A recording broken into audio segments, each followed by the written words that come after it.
Oi, gente, tudo bem com vocês? Aquele recadinho de sempre. Continue em casa, se precisar sair, use máscara, tá bom? Ok? Bom, olha só, pessoal, nós vamos dar início ao nosso livro 2, capítulo 9, Migrações Brasileiras, tá? Ou seja, quais são os nossos objetivos com esse capítulo 9, né?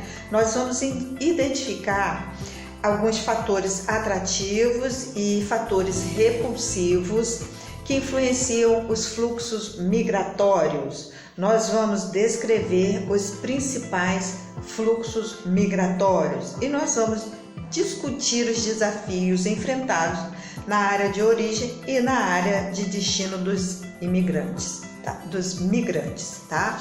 Então, o que acontece aí, né, quando nós falamos das migrações brasileiras? Primeiro é o seguinte, na primeira parte do nosso livro, eu quero que vocês observem aí, nessa primeira parte do nosso livrinho, tá? Essa primeira parte aí é a introdução, ou seja, aí fala justamente de quê? Fala do êxodo rural, né? O êxodo rural também é uma das causas, né? Foi uma causa da industrialização no nosso Brasil.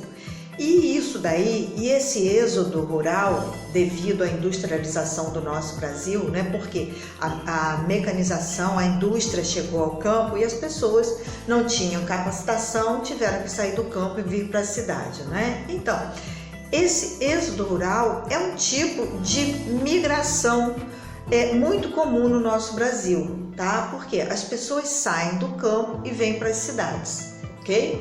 Aí tem o seguinte, mas eu estou falando de migração. O que é essa migração que eu estou falando, tá?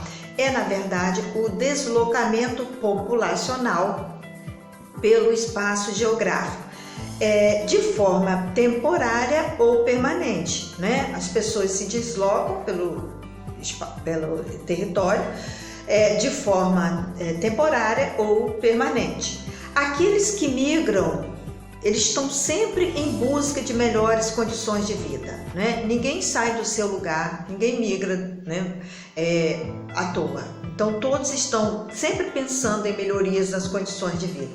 E quando falamos em imigrantes e emigrantes, qual é a diferença aí que existe aí, né? Quando nós falamos em imigrantes, por exemplo, são aqueles que chegam em um local, tá? E quando nós falamos em emigrantes, são aqueles que deixam um local, tá? Então tem essa diferença aí. E essas migrações, elas podem ser de diferentes tipos, tá? Nós temos aí migrações internacionais, são aqueles indivíduos que migram de outro país para outro país, de um país para outro, né?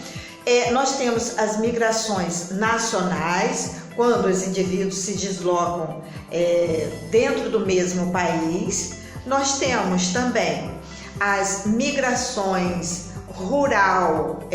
urbanas, né? É aquilo que nós falamos, quando deixam o meio rural e vai para o meio urbano. E nós temos a migração pendular. O que é isso, migração pendular?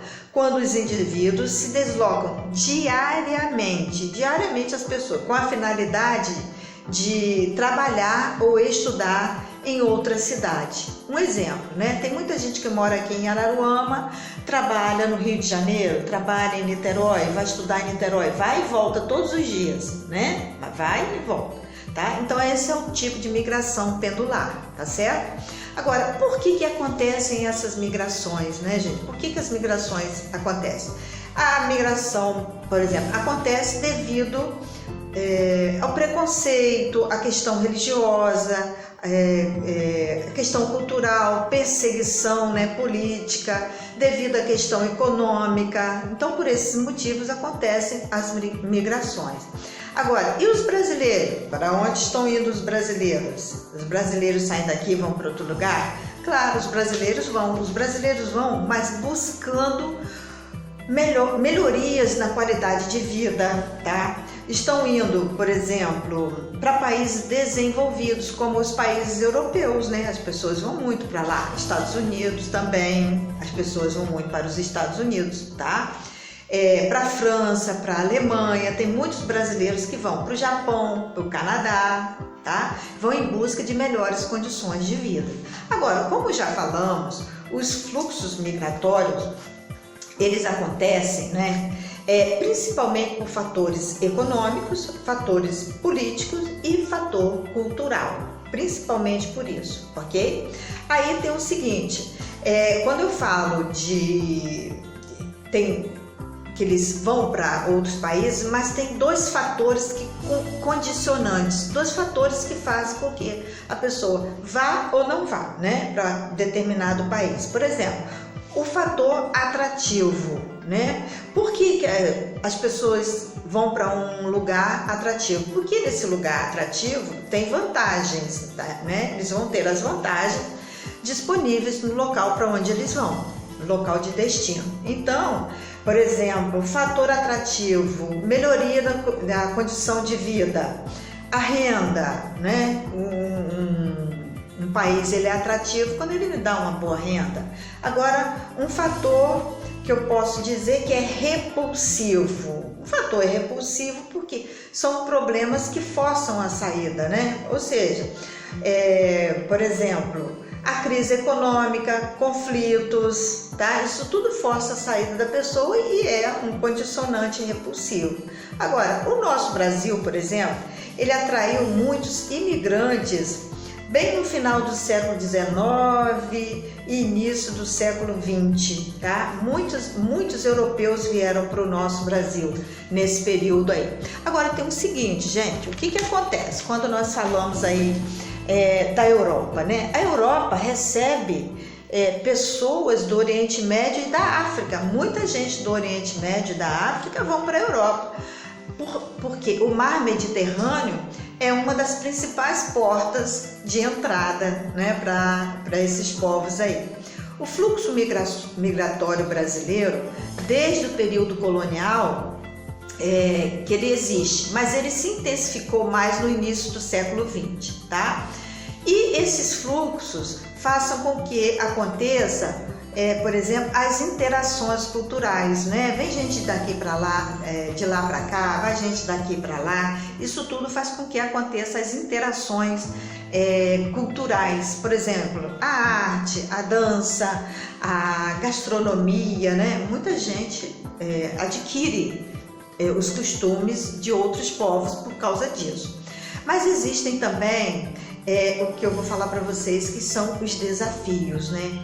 As diferenças culturais também é um desafio muito grande, pode ser estranha, né? O custo de vida, a xenofobia, né? Que é a aversão a outros povos, isso a pessoa pode encontrar também. Então, existem os desafios, tá? Existem os desafios que a pessoa vai encontrar quando acontece de ir para outro lugar, tá? Então é basicamente isso que nós vamos discutir juntos, tá bom?